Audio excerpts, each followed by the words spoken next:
Tapping case విచారణలో అసలేం జరుగుతోంది? కేవలం రెండు పార్టీల నేతలను మాత్రమే ఎందుకు విచారణకు పిలుస్తున్నారు? బీఆర్ఎస్ నేతల్ని కూడా సిట్ విచారిస్తుందా? ఒకవేళ పిలిచినా గులాబీ నేతలు విచారణకు వెళ్లే ఛాన్స్ ఉందా? గులాబీ నేతలు అన్నట్టు ట్యాపింగ్ వ్యవహారంలో ఆధారాలను నిరూపించగలుగుతారా?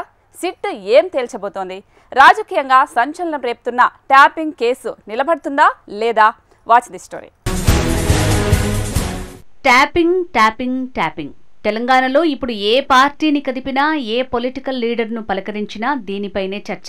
గత బీఆర్ఎస్ ప్రభుత్వ హయాంలో ఫోన్ ట్యాపింగ్ జరిగిందని, రాజకీయ ప్రయోజనాల కోసం నిబంధనల్ని తుంగలో తొక్కి లీడర్లు, వ్యాపారవేత్తలు, న్యాయవాదులు, జర్నలిస్టుల సంభాషణలను విన్నారు అనేది ప్రధాన ఆరోపణ.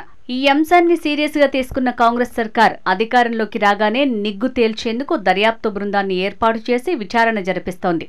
ఈ ఫోన్ ట్యాపింగ్ లో ప్రమేయం ఉన్న మాజీ డీసీపీ రాధాకిషన్ రావుతో పాటు మరికొంతమంది పోలీసులు ఇప్పటికే అరెస్ట్ అయ్యారు. నాటి special intelligence bureau chief Prabhakar రావుని కూడా సిట్ విచారిస్తోంది. పలువురు ఐఏఎస్, ఐపీఎస్ల నుంచి కూడా వివరాలు సేకరించింది. ఇదిలా ఉంటే సిట్ విచారణలో కీలక విషయాలు వెలుగుచూశాయి. మావోయిస్టు సానుభూతి పరుల పేరుతో ఏకంగా 615 మంది ఫోన్లను అక్రమంగా ట్యాప్ చేసినట్లు సిట్ ఇప్పటికే ఆధారాలు సేకరించింది. తాజాగా ఫోన్ ట్యాపింగ్ కేసు విచారణ రాష్ట్ర రాజకీయాలను షేక్ చేస్తోంది. గత ఎన్నికల టైంలో తమ ఫోన్లు ట్యాప్ అయ్యాయంటే తమ ఫోన్లు ట్యాప్ అయ్యాయని కాంగ్రెస్, బీజేపీ నేతలు అనుమానం వ్యక్తం చేస్తున్నారు. 2018 ఎన్నికల టైంలో, ఆ తర్వాత జరిగిన ఉప ఎన్నికల టైంలో తమ ఫోన్లతో పాటు తమ అనుచరుల ఫోన్లను కూడా ట్యాపింగ్ చేశారని చెప్తున్నారు నేతలు.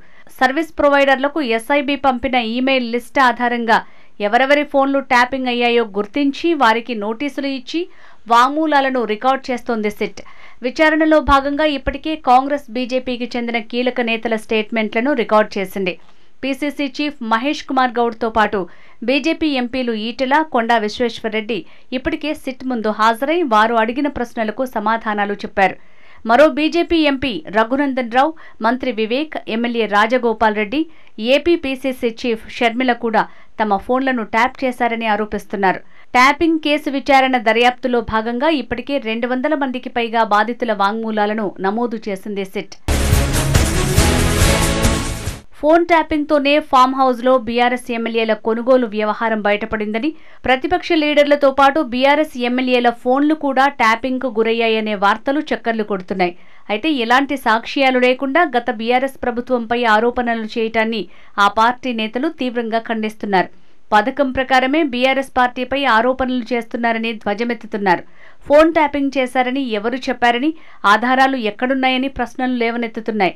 ఒకవేళ ఫోన్ ట్యాపింగ్ చేసి ఉంటే ఎవరైనా ఫిర్యాదు చేశారా అని ప్రశ్నిస్తున్నారు. గత 30 ఏళ్లుగా కేంద్రం, అన్ని రాష్ట్ర ప్రభుత్వాలు ఫోన్ ట్యాపింగ్ చేస్తున్నాయని, శాంతి భద్రతలు, ఇతర అవసరాల కోసమే అధికారులు ఫోన్ ట్యాపింగ్ చేస్తారని గులాబీ నేతలు కౌంటర్ అటాక్ చేస్తున్నారు. ప్రస్తుత కాంగ్రెస్ ప్రభుత్వం కూడా ఫోన్ ట్యాపింగ్ చేస్తుందన్నారు. ఏ రాష్ట్ర ప్రభుత్వం ట్యాపింగ్ చేయటం లేదో చెప్పాలని బీజేపీ నేతలకు సవాల్ విసురుతున్నారు. ఉద్యమ సమయంలో తమ ఫోన్లు కూడా ట్యాప్ అయ్యాయని, కానీ తాము మీలాగా గగ్గోలు పెట్టలేదన్నారు మాజీ మంత్రి జగదీష్. తప్పు చేసిన వారికే భయం ఉంటుందన్నారు. ఫోన్ ట్యాపింగ్ కేసులో కేసీఆర్, కేటీఆర్ పేర్లు ఎక్కడైనా బయటకు వచ్చాయా? కనీసం సిట్ అధికారులైన వారి పేర్లు చెప్పారా?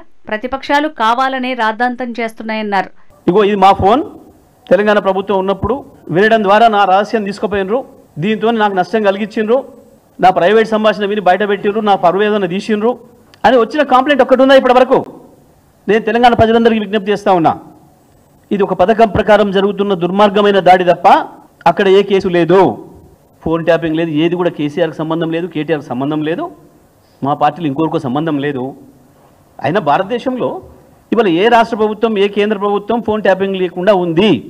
ఇప్పుడు చెప్పమంటున్నా నేను, ఉరుకురికి గుళ్ళలకు ఉరుకుతారు కదా, ఎవడు వస్తాడో రండి, బీజేపీ నాయకులు కావచ్చు, కాంగ్రెస్ నాయకులు కావచ్చు, ఇవాళ ముఖ్యమంత్రిని చెప్పమనండి, ఇవాళ ఫోన్ ట్యాపింగ్ జరుగుతలేదు తెలంగాణలో చెప్పండి. ఫోన్ ట్యాపింగ్ విషయంలో బీజేపీ, కాంగ్రెస్ నేతలు ఫిర్యాదు చేయకుండానే వారిని విచారణకు పిలిచి స్టేట్మెంట్ రికార్డ్ చేసింది సిట్. అయితే బీఆర్ఎస్ పార్టీకి చెందిన నేతల ఫోన్లు కూడా ట్యాప్ అయ్యాయని ప్రచారం జరుగుతోంది. కానీ ఇప్పటి వరకు గులాబీ నేతలకు సిట్ నోటీసులు ఇవ్వలేదు. కేటీఆర్, హరీష్ రావు, కవితతో పాటు మాజీ మంత్రులను కూడా సిట్ విచారణకు పిలవాల్సి ఉంటుంది. ఇప్పటికే కొంతమంది బీఆర్ఎస్ నేతలకు నోటీసులు ఇచ్చినట్లు ప్రచారం జరుగుతున్నా వారు ఇప్పటివరకు సిట్ వద్దకు వెళ్లలేదు. దీంతో ఒకవేళ సిట్ నోటీసులు ఇచ్చినా గులాబీ నేతలు వెళ్తారా లేదా అన్న దానిపై పొలిటికల్ సర్కిల్స్ లో టాక్ వినిపిస్తోంది. బీఆర్ఎస్ ప్రభుత్వంలో కీలక స్థానాల్లో పనిచేసిన అధికారుల స్టేట్మెంట్ ని సిట్ అధికారులు రికార్డ్ చేశారు. మాజీ ప్రభుత్వ ప్రధాన కార్యదర్శి శాంతకుమారి స్టేట్మెంట్ సైతం సిట్ రికార్డ్ చేసింది.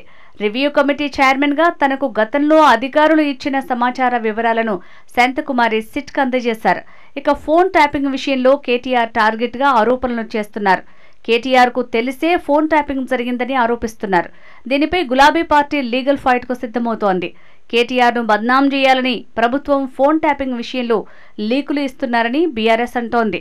ఇక గతంలోనే మాజీ మంత్రి హరీష్ రావుపై ఫోన్ ట్యాపింగ్ కేసు నమోదైంది.